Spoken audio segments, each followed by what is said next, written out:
jusqu'à présent, nous, on compte beaucoup sur le président pour nous aider. Parce que chez nous, vraiment, c'est la mort dans l'âme. Le Mali, ça ne va pas du tout. Du jour au lendemain, ça va du mal en pire. Et on ne sait pas que faire. Vrai là. La majeure partie du Mali est insécure. Et moi-même, dans ma région, il y a des terroristes, les terroristes militaires et puis les terroristes eux-mêmes. Mais moi, comme j'ai dit un jour ici, je préfère les terroristes que les militaires dans ma région parce qu'ils sont en train de détruire toutes les terres fertiles. Quand je dis ça, quelqu'un qui ne comprend pas va dire que lui là, il est bête. Mais vraiment, les terroristes aujourd'hui protègent nos terres en brûlant les machines d'extraction des Chinois envoyés par les militaires. Donc, ce qui va nous protéger un peu. C'est pourquoi je dis que ces terroristes-là sont mieux que les militaires et les Chinois qui vont détruire les terres fertiles. Donc, on demande beaucoup votre prière parce que, quel qu'en soit, c'est un moment de bassesse, un moment de choses. Les mauvais fils du Mali sont tombés sur lui. Et bon, on a seul moyen que de prier Dieu à ce que les choses soient précipitées par Dieu et puis finir avec ça.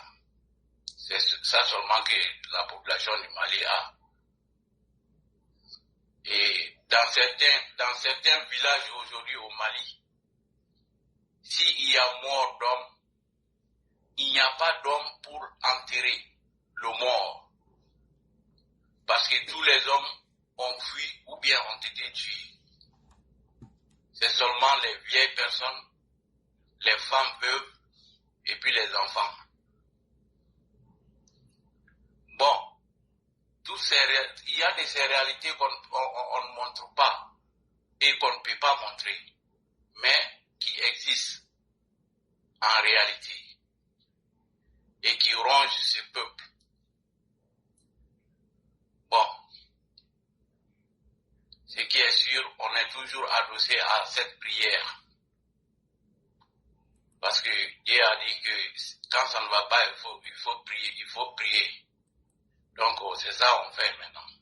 Il n'y a pas autre solution. Voilà.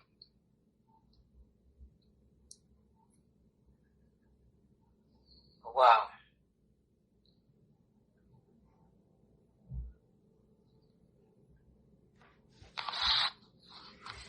Vraiment, merci à Madingo. Merci pour ce que vous venez de dire.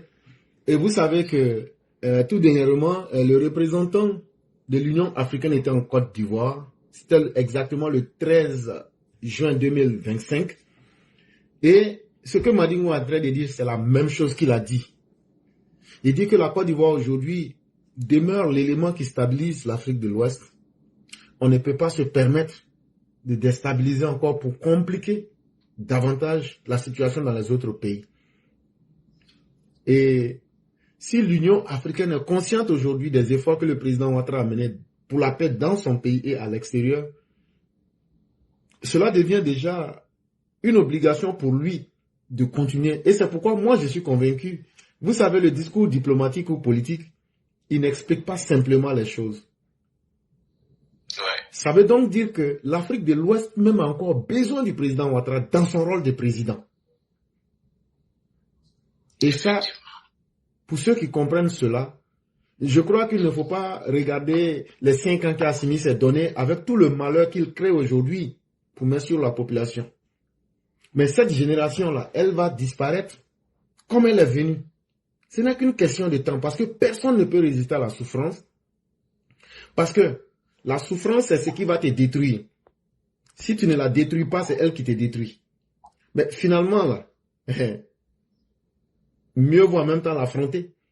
Et un moment va venir, la population elle-même va se lever contre ça. Parce qu'aujourd'hui, l'armée malienne n'a même plus de crédibilité. Ça veut dire aujourd'hui, là, les gens préfèrent signer des accords avec les terreaux pour rester en vie et continuer à vivre normalement. Ça veut dire quoi?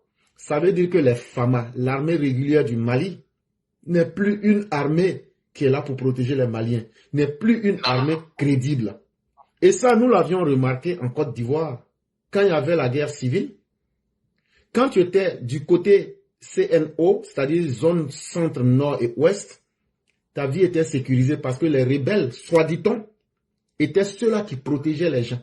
Et ce sont les troupes gouvernementales qui commettaient les atrocités. Et donc, vous voyez, et c'est des choses qui ne peuvent pas durer. Tout dernièrement, on vient d'attraper Soroguium. Il a fait partir des gens en complicité avec Ibrahim Kaka. Ça s'est passé il y a 2 semaines. Et ils sont allés remettre 1 milliard de francs CFA au terreau, que ces derniers-là n'ont qu'à venir attaquer et assassiner les militaires ivoiriens dans les frontières pour les harceler. Les représentants de Ibrahim Kaka, qui sont partis avec les représentants de Soroguium, ils ont enregistré les vocaux là. Donc, les djihadistes ont pris leur argent. Ils disent qu'ils vont prendre les 1 million pour payer des armes pour lutter contre Ibrahim Kaka. Donc, vous voyez comment ces personnes-là ont fait dévier le combat des peuples africains. Vous avez fait un coup d'État, c'est déjà un crime. Vous ne valez rien, c'est déjà encore un autre crime. Mais de là encore, à créer plus d'instabilité, jusqu'à même à demander qu'on installe le chaos en Afrique de l'Ouest. Vous voyez voilà. Donc, que ce soit Ibrahim Kaka, que ce soit Assimi, que ce soit Tiani, c'est des gens qui ne valent rien et ils se disent aujourd'hui, plus on va créer plus de désordre, plus tout sera bien pour nous parce que tout sera désordonné. Et donc, c'est au digne fils que nous, que toi et tous ceux qui sont là, nous sommes, c'est à nous de ne pas baisser la garde. Et comme tu l'as dit, hein, dans tout combat, il y a un côté spirituel, il y a un côté physique et il y a un côté sur plusieurs dimensions. Il faut qu'on fasse beaucoup de prières pour que le peuple se réveille. Les gens prennent conscience. Et par exemple, quand j'imagine Dany l'héritier qui a disparu depuis pratiquement plus d'1 mois, qu'est-ce que Dany l'héritier a fait si ce n'est que de dire la vérité, ou même sa part de vérité? Ouais. Voilà autant de choses qui ne sont pas justes. Mais ce n'est qu'une question de temps. Ces régimes-là vont disparaître tels qu'ils sont venus. Eh oui, ça je le leur dis. De la manière dont ils sont venus là, c'est comme ça qu'ils vont disparaître. Mais le Mali va continuer à exister. Parce que le peuple du Mali doit vivre dans sa dignité. Et c'est ce combat-là que nous on mène depuis le début. Et c'est pourquoi dès le début on a dit, ces militaires-là ne sont pas bons. Je me souviens, il y a un ami guinéen qui m'a une fois dit, en ce moment encore, c'était en 2000, lorsque Gueye a pris le pouvoir, il dit, vous êtes en train de rire d'une situation, mais Gueye, c'est un dictateur. Ça, c'était 2 ou 3 jours après le coup d'État. Nous, on était dans l'euphorie, on était tous contents. Mais quand Gueye a commencé à rentrer dans les désordres, parce que dans la vie, il y a quelque chose, quand tu n'as jamais expérimenté, celui qui a expérimenté là, quand il te parle, c'est difficile pour toi d'accepter, mais c'est la vérité tôt ou tard. Parce que eux, ils ont connu Sékou Touré. Est-ce qu'il y a quelqu'un qui peut avoir été un dictateur plus que Sékou Touré? Non. Donc, eux, ils étaient mieux placés pour nous dire, faites attention, je vois déjà des ingrédients. Mais ça s'est terminé comme ça. Et donc, il ne faudrait pas que ces militaires-là se disent que les choses vont bien se passer pour eux. Ils sont simplement en train de perdre du temps en pensant que c'est ce qui va être leur allié, mais c'est ce qui va être leur plus gros ennemi. Parce que ça ne sera plus les djihadistes, mais ça sera le peuple, c'est-à-dire chaque citoyen du Mali qui aspire à vivre dignement et dans la paix. C'est eux qui vont se lever un jour pour aller attraper ces personnes-là et puis les écarter. Et c'est ce jour-là que nous attendons tous. Parce que les vrais fils et filles du Mali méritent mieux que l'état dans lequel ils vivent aujourd'hui, que ce soit au Burkina ou au Niger.